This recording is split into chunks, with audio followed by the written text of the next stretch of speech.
Welcome to the Home Business Podcast with Richard Captain Henderson, publisher of Home Business Magazine, and Sherilyn Colleen, managing editor. This how-to show helps you successfully operate your home-based business. Greetings and welcome to the Home Business Podcast. I'm Richard Captain Henderson, your skipper at Home Business TV. And I'm Lynn, your co-host. Let's cure for C and get underway. Millennials and business are a hot topic in home business. However, rates of millennial entrepreneurship are relatively low among millennials compared to their Generation X and baby boomer predecessors. Financial barriers to entry are holding many millennials back, including higher levels of student debt and higher retirement, housing, healthcare expenses, and more compared to what older generations have faced. These barriers are pushing too many millennials to turn to the security of full-time employment.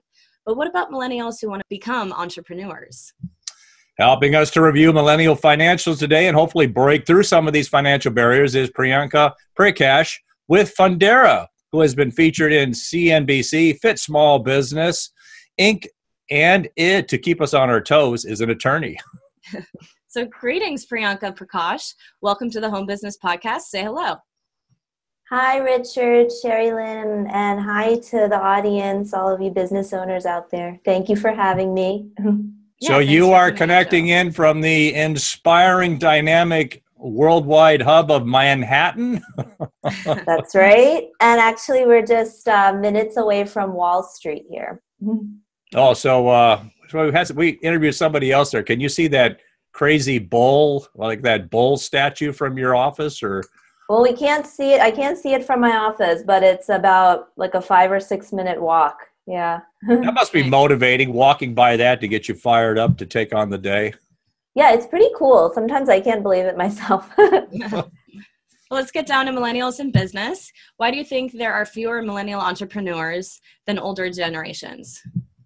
Yeah, that's a good question to start off with. And that was what sort of formed the basis for our report on millennial entrepreneurs and money that we put out a few months ago here at Fundera.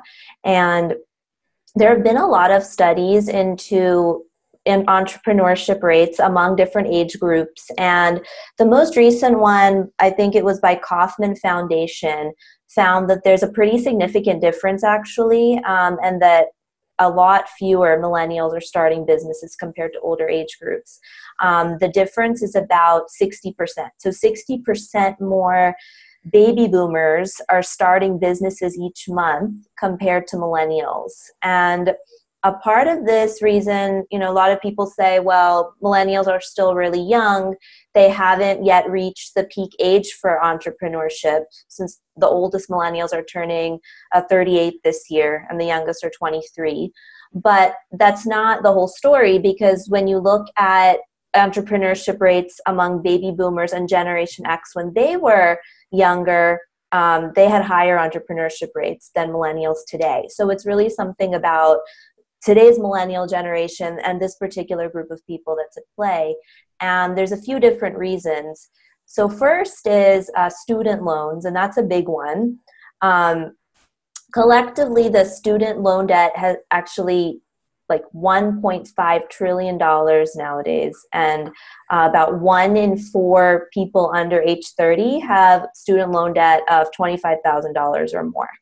And so when you have that kind of student loan burden, you often tend to go towards something more secure than owning a business. So you tend to turn towards the security of a regular day job as opposed to entrepreneurship, where you don't know what's going to happen a few months or a few years from now. So that's definitely a big part of it. The other thing is a lot of millennials are trying to reach other personal life goals first, such as homeownership and becoming parents. And those are also really expensive things.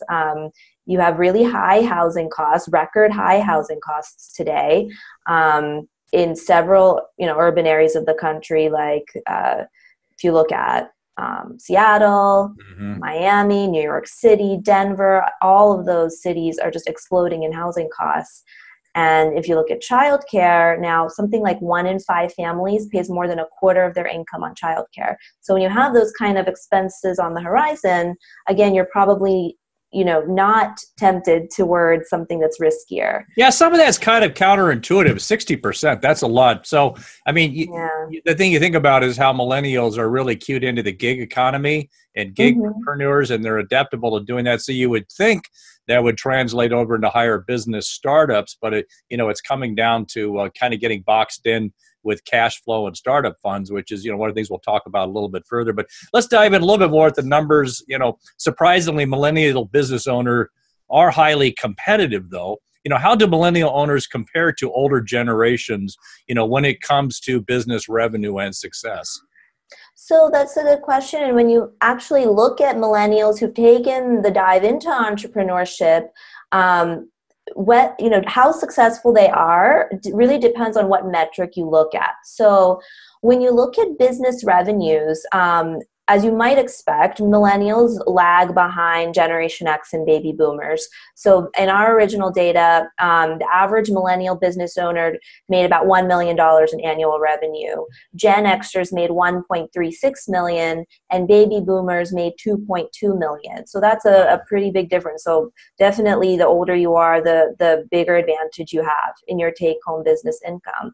Now, when you look at personal credit, the same thing. Millennials are lagging behind there. Their personal credit scores are, 699 versus 709 for Gen X and 722 for baby boomers.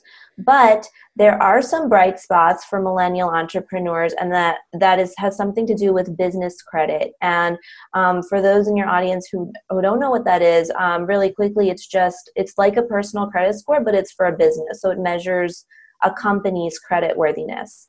On this variable, millennials actually had the highest business credit scores of any other age group.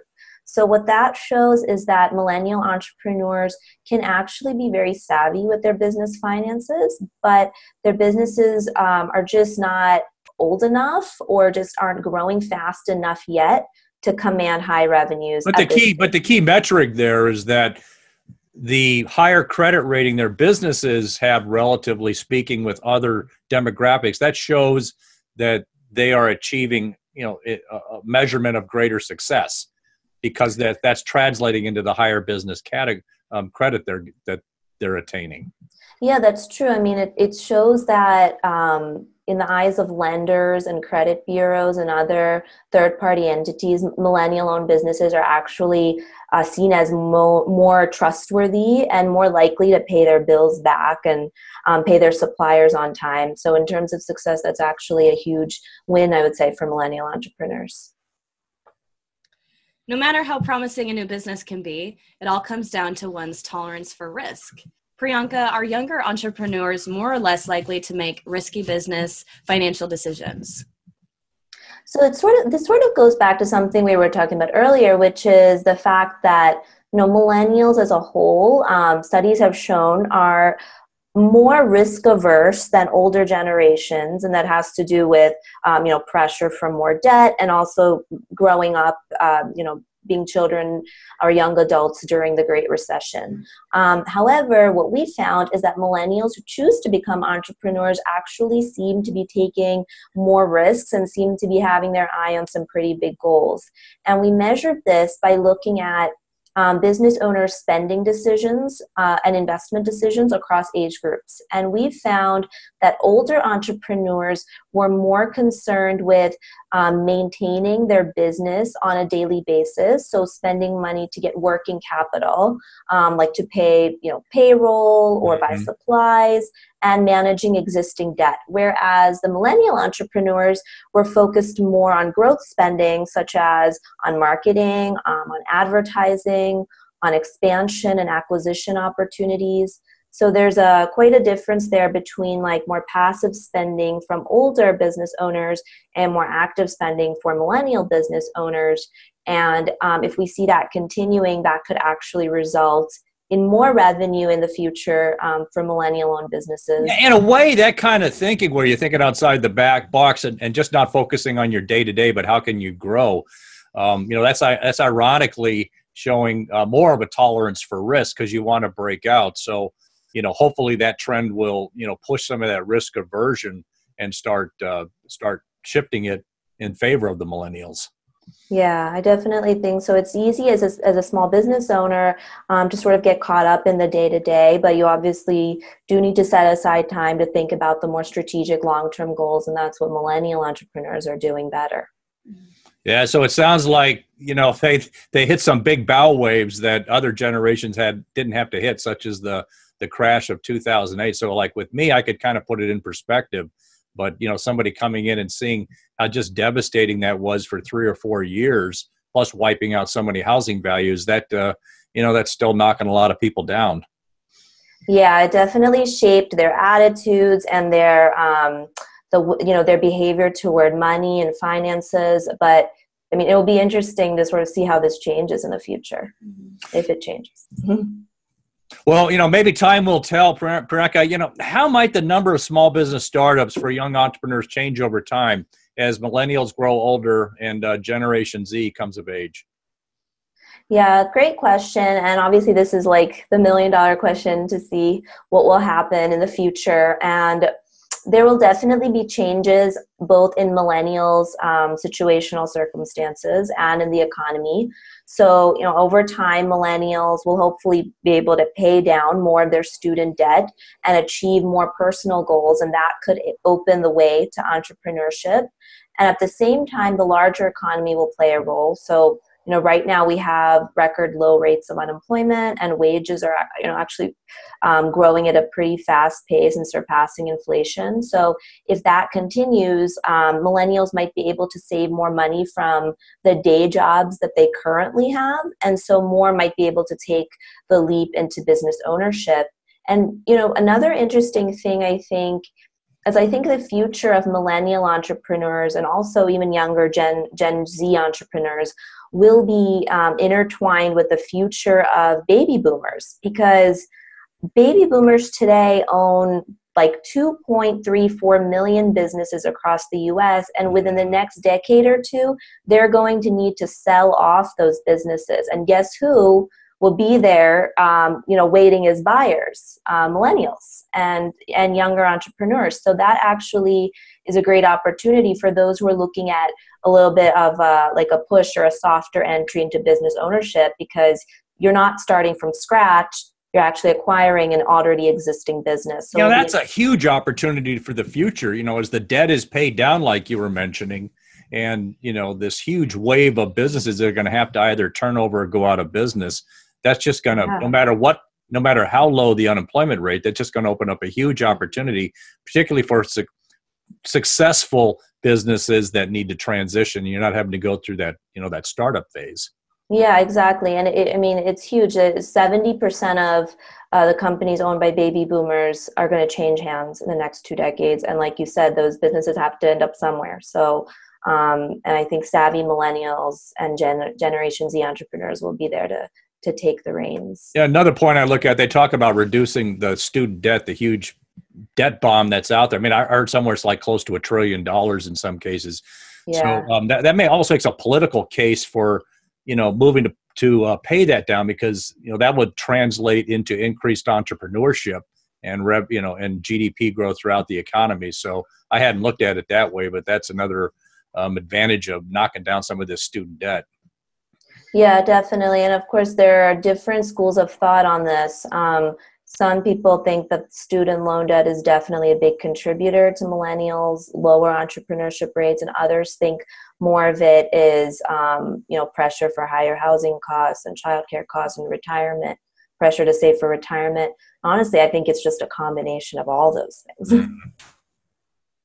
Well, Priyanka, what's the most important lesson for millennial entrepreneurs starting their business or looking for financing? I would say for an aspiring young business owner that you should consider multiple ways to become a business. You don't necessarily, as I was kind of alluding to before, you don't necessarily have to start from scratch. You can acquiring an existing business if someone in your community is selling. You can buy a franchise. Some younger people end up inheriting a family-owned business.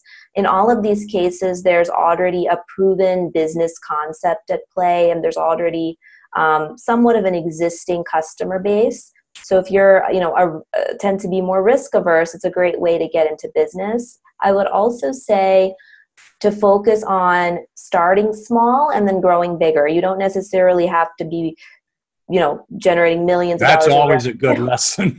Right. Yeah. You don't have to be a millionaire right out of the bat. And most of the times you can't be. So, for a lot of your audience who are home-based business owners, I mean, that's a great way to get started because you don't have as much overhead. You can also consider freelance websites like Upwork and freelancer.com. They have a lot of gig economy options. You can open an Etsy shop, be an Amazon seller, and then just see where your business takes you from there. Well, Priyanka, raising startup funds is again coming into the big issue on entrepreneurship and helps create a lot of that risk aversion. Kind of in wrapping up here, do you have any final advice for millennials who, as they go about pursuing options for raising business capital?